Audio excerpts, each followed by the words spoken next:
Python இது ஒரு programming language. As a பிகினரா எல்லாருமே இதை ஈஸியா கத்துக்க முடியும். இது டேட்டா அனலிட்டிகல்ஸ் மட்டும் இல்லாம machine learning and AI concepts, report automation, web development மாதிரி நிறைய பர்பஸ்க்கு யூஸ் பண்றாங்க.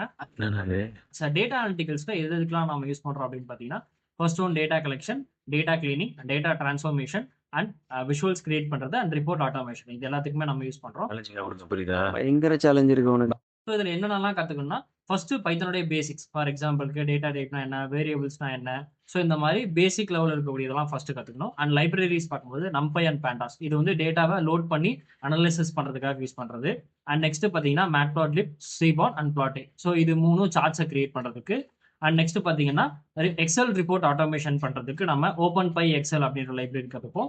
பெருசா போய்கிட்டு இருக்கு. யூஆர்எல் இருந்து டேட்டாவை எடுக்கிறதுக்கும் அண்ட் ஏபிஐ இருந்து டேட்டாவை எடுத்து யூஸ் பண்றதுக்கும் பியூட்டிஃபுல் சோப் அண்ட் ரெக்வஸ்ட் அப்படின்ற இந்த ரெண்டு லைப்ரரி நமக்கு யூஸ் ஆகும். And most important EDA, exploratory data analysis, இந்த கான்செப்ட். ஸோ இது எல்லாமே கண்டிப்பா நம்ம கத்துக்கணும்.